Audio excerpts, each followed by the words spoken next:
Alright guys, welcome back to the channel. I hope you like that intro. Thanks to my friend Xander for making that music for me.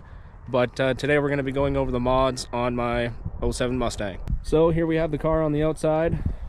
Kind of minimalistic on the outside, not really too much going on. That's too crazy. I'm going to work my way from the outside in. So start with the body and then move in the inside of the car and all that stuff. Not really a lot to talk about on the outside, but I'll just go over what I have. So moving to the back, I guess we'll start at the back first.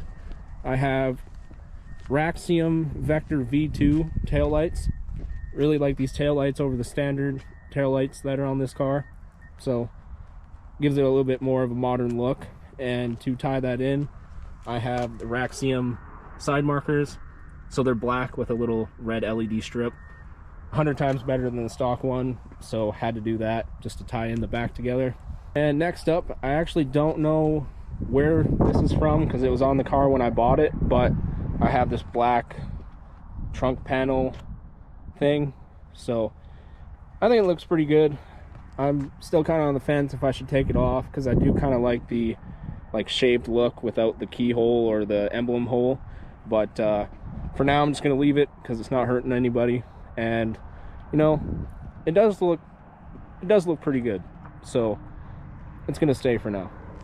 And then the next one, probably my favorite on the outside, is this LMR bullet style grill. So you can see kind of matches the bottom grill and the top grill together, just kind of makes it work properly. So really liked when I got that because I just had the standard grill when I bought the car. I wasn't really about the fog lights, so in went this grill. So I'm liking that. Don't ever plan on changing it, so it works good for me. And really the last thing for the body on the outside is this CDC lower splitter or lip, you might call it, but I found it on Facebook and got it painted on the corners to match the white, so kind of blends in. Pretty common thing that people do on these cars, but really like it. It really added a piece of aggression or kind of aggressiveness to the front, and you know, from this angle I think it looks really good. So, and then moving on to the wheels. So these are TSW Sebring wheels. They're 18 by 9.5 plus 40 offset, so they look like they fit nicely. Here's a view from the top. So pretty much flush mount, maybe a little bit tucked in, so that works good. And then the tires are Maxxis Victra V2s.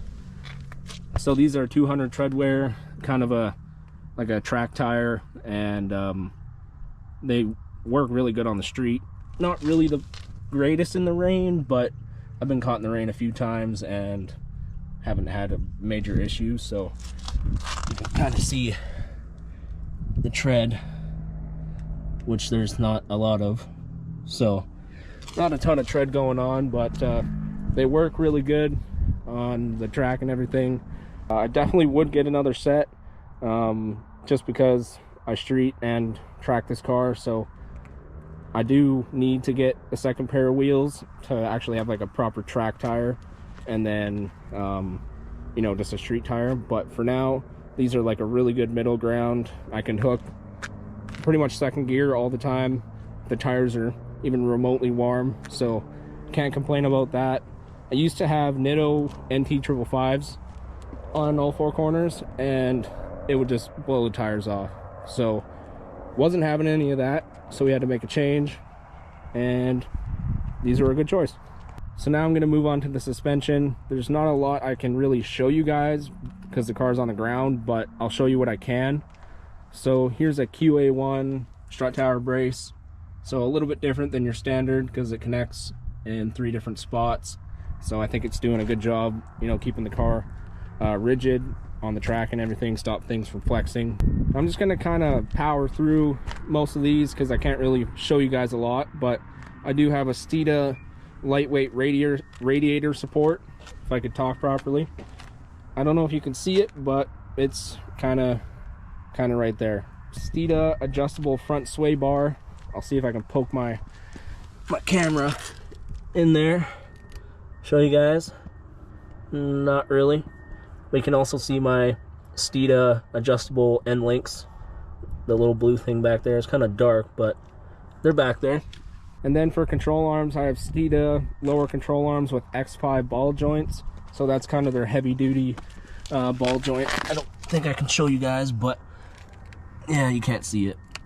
But you can see the Steeda tie rod end links because mine were worn out. So I just got these because they're correct the bump steer. So just had to make an upgrade, you know. It's a dangerous game to play, but had to play it. So the next thing is I have Steeda torque box and frame rail braces. So those are kind of right under the door. Oh man, I don't know if you guys are gonna be able to see them. Oh, where are they? Right there. So help tie all those things together. Keep the rigidity when you're on the track.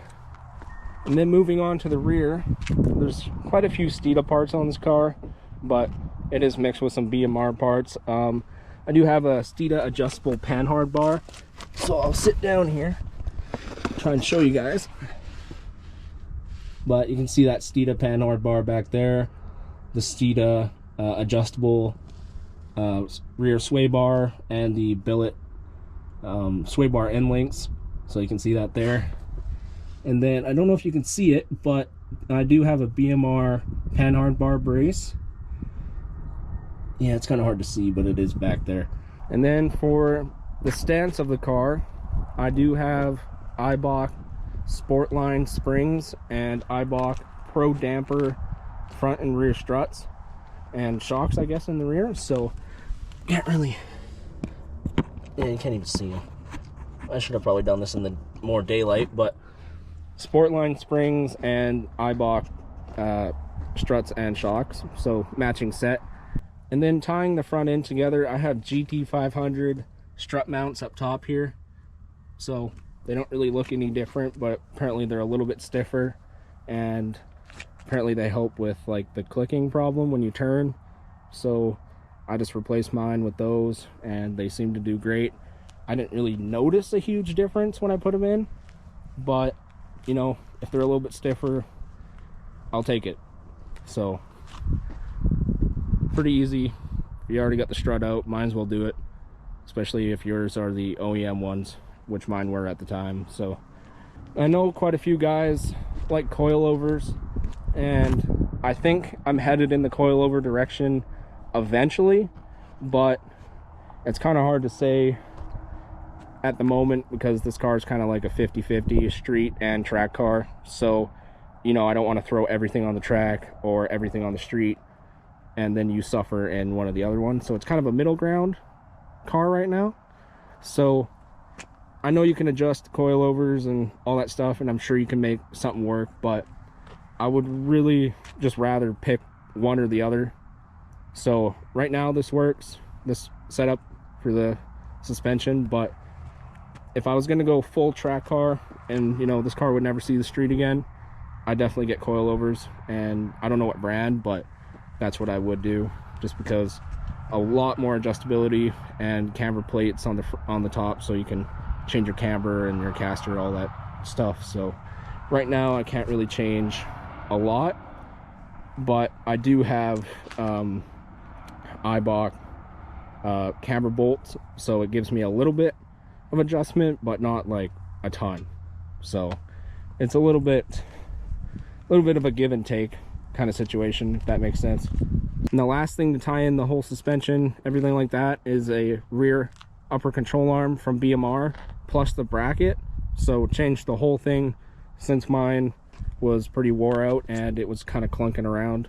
So it had to go, and I decided just upgrade everything and don't have to go back under there, because that was kind of a not fun situation, especially on jack stands. Should definitely do that on like a lift if you have one, but it's definitely doable because we did it. And I did film it. I was going to make a video, but you're kind of not really looking at it a lot the whole time, so I didn't really put a video together. Maybe I'll put a couple clips in of us doing it. Help me! Help me! Kind of a annoying job, especially with having to lower the fuel tank and those stupid bolts that Ford put in to hold the fuel tank up. Not cool. And then the last piece of that was a pro thing in actual diff bushing. So on the diff there's an actual ear that goes over top, and that's what connects the arm to the actual car. So that was actually what was worn out.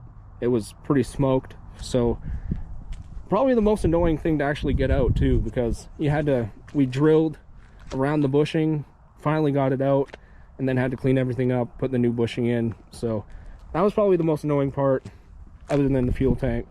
But that's it for suspension. All right guys, so we are now in the shop. It was getting a little bit dark outside, so I decided to move the car into the shop and continue the video from there. So sorry about that in advance, but you know, it's at least we can see the car. So where we left off, and the next thing is the brakes. So the brakes are completely stock, rotors, calipers, and pads. Nothing special going on there. The only two things I do have upgrades in the brake department are Russell stainless steel brake lines and Willwood EXP 600 high temp brake fluid.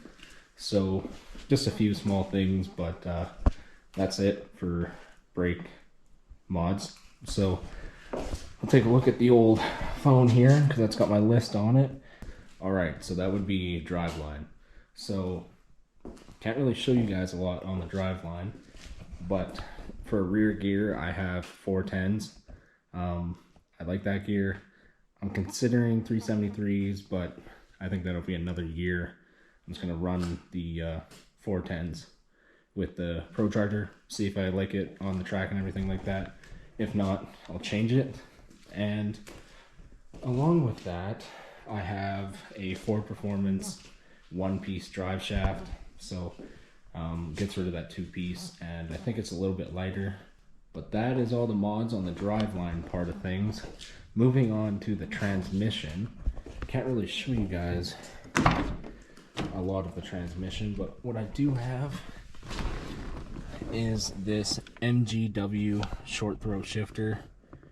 So I used to have a Hurst short throw shifter, but a couple of my friends said that they really like the MGW, so I decided to get it, and I think it's a lot better, especially because it's adjustable, but definitely a good shifter. And then for clutch and flywheel, I have a McLeod lightened steel flywheel, so I believe it's about 5 pounds lighter. And then for a clutch, I have a McLeod Super Street Pro clutch, so definitely enough capability to hold the power that this car makes at the moment. So nothing too overly crazy in that department, but it is, I don't know why I'm showing you guys the clutch pedal like it's any different, but the final thing for the transmission wise is a McLeod stainless steel clutch line.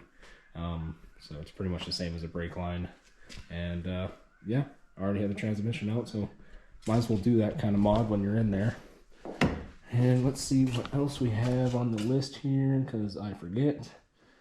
Alright, I'm gonna open this door so you guys can actually see the engine, because it's kind of dark. Alright, I got the door open. I'm gonna run for my freedom while I can. just kidding. We're actually gonna keep talking about the Mustang. Anyways, for the next department of things, I'm gonna talk about the forced induction. So, just to start it off, I have a P1SC Procharger. It is straight cut geared, so it makes that whine that pretty much all centrifugal superchargers make. And for a air-to-air intercooler, because my kit is kind of like a mixed together kit. So essentially I have the Procharger and then I have a CX Racing intercooler kit for the car. So it's kind of like a mashed kit, and we just modified it all to fit. But anyways, after getting distracted, you can see the intercooler from this angle. So it takes up that whole bottom grill, and I believe it goes to about halfway on the honeycombs, if that makes sense. I think it's pretty, that was a pretty big intercooler, probably a little bit bigger than I actually needed, but you know, it actually does a good job. So you know, cruising around keeps the IATs pretty low and when racing. So the one thing I did sell on was that you can see it, the bracket that holds it up at the top. I should have painted that black so you don't see it. I forgot to do that when I put it in, but I'll probably just take the bumper off and do it next spring. So moving on, let's see what else we have. Oh right, the pulley. So I have a 3.7 pulley, which I believe is around 9 to 11 pounds of boost on their website. I make about 10.5 just over at 6,500 RPM, so sounds pretty accurate to me. And then oh, that's right, the bypass. So bypass, blow off, whatever you want to call it, it sits kind of right under the signal light.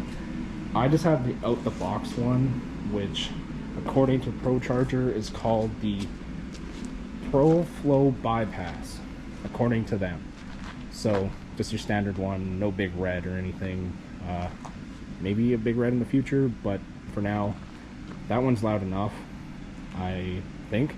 I don't know what a big red even sounds like. I've never heard one in person, but that's loud. I can't imagine what that thing sounds like, but for now it works.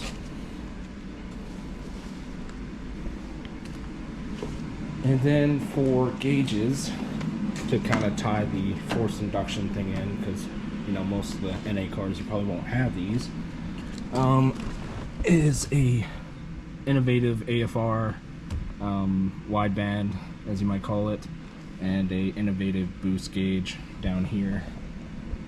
You can see I actually really like these gauges, all fully digital, and they got the bar on the outside and the number in the middle, and they're programmable, so you can like this one for example, I programmed it so at like, I think it was like 10.8 or 11 pounds of boost or something is what I set my overboost to, and this thing like starts freaking out in red if you ever hit that. I've never seen it because I've never hit that high a boost, but that's what it can do. And you can also change like the segments, if that makes sense. So like your green goes to here, I believe, and then yellow goes to here, and then red goes to here. So you can have like different numbers in between each one. So pretty cool, and honestly super easy to program. But yeah, the gauges are a nice thing to have. You know, you can always keep track of where your AFR is, which is critical on a boosted car. I do want to get the GT500 gauge pod that sits in the middle there, just for like coolant temp, oil temp, and probably fuel pressure for another one. But that's for a later day problem. And I think that's it for the forced induction side of things. Let me just check here.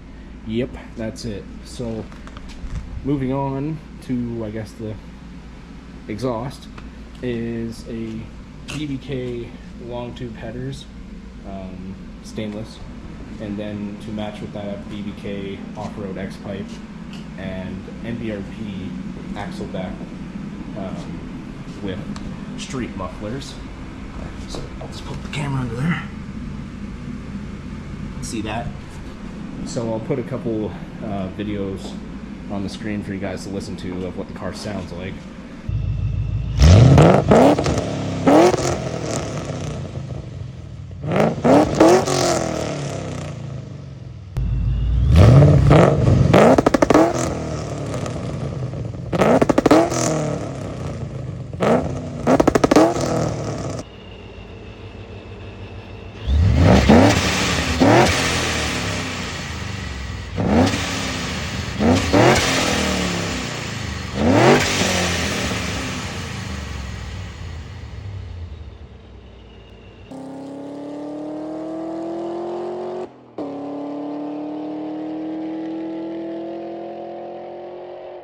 But yeah, really like the sound. I think those mufflers keep it in the good range. You know, when you're cruising around, you're not dying from the drone or anything, and it actually doesn't drone.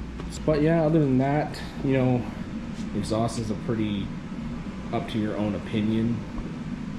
You know, if you like H-pipe or X-pipe or whatever brand of exhaust. So that's up to everybody's own discretion, but you know, you hear cars on Instagram and they sound good, or they sound completely different than yours, or whatever. So that's one thing, you'll really make your own, you know, different combinations and whatever. So I think most of them all sound good, especially with the 3-valve, because 3-valves just always sound good. So then for fuel to feed the forced induction is a Beachworks 340 fuel pump. Just replaced the stock pump in the normal hanger. It's a little bit on the weaker side. I wish I would have got I think it's a 450 is the next step up, but when I bought the kit, that's what it came with, so I just ran that for now. Maybe I'll change it in the future. But for fuel injectors, I have Ford Performance 39-pound fuel injectors, which I don't believe you can actually get anymore. I think they discontinued these, but the guy I got these off of had the kit for a while, and I'm pretty sure that's what they used to send. I'm pretty positive they send you 49 or 47-pound injectors, whatever the next step up is. But I don't know. I've been completely fine with these injectors. I doubt I'm losing out on power due to 39-pound injectors, but yeah, I don't know. They look good, especially because they're blue, so they add a little bit of color to the engine bay. And then to top that off, not really a fuel pressure mod, but this is a Metco Motorsports just fuel pressure gauge, which sandwiches in between the rail pressure. So kind of a nice thing to have. It's not really in the cabin where you can actually see what it is, but it could be helpful for diagnostic. I kind of just got that as like a showpiece, I guess, or something nice to look under the hood, because it's not completely useful. But you know, if your car's like barely running and you see your fuel pressure's at like 1 or nothing, then you're like, okay, well, I got fuel pressure issue. One mod I do want to do, or I'm considering, is like AN lines from the fuel pump through the car up to here. Should save a little bit of duty cycle, and you know, you got more volume of fuel available. I've seen a couple guys do that. It looks pretty straightforward. So then moving on to cooling mods, pretty simple in this department. I have a CX Racing slim fan shroud, so you can see here just a slim fan, and then I have dual Spall fans, which flow more air than the CX Racing ones. So they've been doing a good job keeping the car cool, you know, racing around on the street, or I shouldn't say street, Mexico. But it keeps the car nice and cool, and I've raced the car, I guess, twice. It was like an autocross track, but the car stayed cool enough. But I do think I need to make some modifications to that, because I think on like a road course track, it's definitely going to overheat, or I won't be able to keep itself in the safe range. So I'm going to make some ideas. Probably I might have to change some things to fit a bigger radiator, but I got all winter to figure that out. So for now I'm just gonna leave it, and then I'm getting rid of that stupid coolant tank next spring because I already have a fully aluminum one. So can't wait to get rid of that thing because it is ugly and looks stupid. So moving on to the last part of this, which is the engine. The engine is completely stock internals, stock cams, stock everything. The only thing you might consider a mod on the engine is Stida delete plates that sit underneath the intake, which delete those butterfly valves. I don't know if you count that as an engine mod, but or a air induction mod, but whatever, it's on the engine. So moving on to tune, I have a Lido 91 octane tune because that's the best fuel I can get in Canada. Unless you go to Alberta, you can get 93 at the pump, but that's the best I could do. And yeah, Lido's the man when it comes to these cars. He's tuned my car when it was NA, and again when it was boosted, and she's running good. It hasn't blown up, so that's obviously a good sign. And then another thing, which is maybe a mod, I have Ford Performance spark plugs that are gap to 30,000s. Not really a mod, but more of a necessity to run this. So nothing too special about that, it's just a spark plug. So yeah, and then for catch can, I have a UPR breather catch can here. So it's got a breather on top and the catch can's on the bottom. So both banks are fed to that one guy there, and yeah, catch can's been doing good, hasn't had any problems. So it's better than the first catch can I was going to run, which was absolutely gigantic. And once I got it, I was like, as soon as I opened the box, I knew there was no way it was going to fit. So I ended up getting that one, and yeah, it's working good. So I just noticed one thing I forgot to mention about the fuel system, but I have a 10 AUG wire upgrade for the fuel pump demand module. So I'm getting a little bit distracted, but essentially it's a bigger wire that feeds your fuel pump demand module, which sits in your trunk, and it's supposed to free up a little bit of duty cycle if you're kind of pushing the edge of your fuel system, or if you're running a bigger fuel system or anything like that. And it worked for me, so I gained, I don't know exactly how much, but according to Lido, it worked good. So yeah, I just thought I'd show you that because I noticed my fuse sitting there for that mod there, so just didn't want to forget. And then the last couple of things, I have Stida poly engine mounts on both sides obviously, but they're the adjustable ones, so you can either depending on how much you want to lower the engine down. And the other thing is I have driven power steering fluid. It's just more temperature capable, nothing really too special about it. Other than that, that is it for the modifications on my 3-valve Mustang. It is not done yet. I have some more things in mind that I would like to do, but you know, the winter is coming. As you can see, my battery charger is sitting on it, unfortunately, so she's gonna be going to sleep here pretty soon, which sucks, but not really much I can do about it in Canada.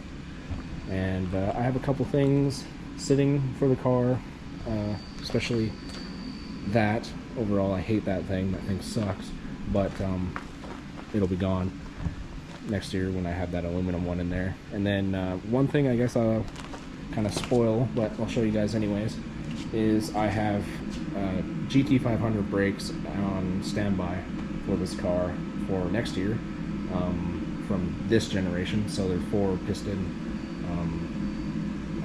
power stop brakes. Sorry, I kind of forgot what they were called there for a second, but they're not Brembo, I guess, but power stop, and I got them for a pretty good deal, so I don't really think it matters. And you know, it's the same thing at the end of the day, and as long as they work, who cares? So yeah, well, thank you everybody for watching the video. If you like the car, please like and subscribe. I'm probably going to be a little bit MIA for a while, but not really much I can do about that when the car is sitting in the garage and there's snow outside. So yeah, Follow me on Instagram and TikTok if you want to. And thanks again for watching. See you guys next time.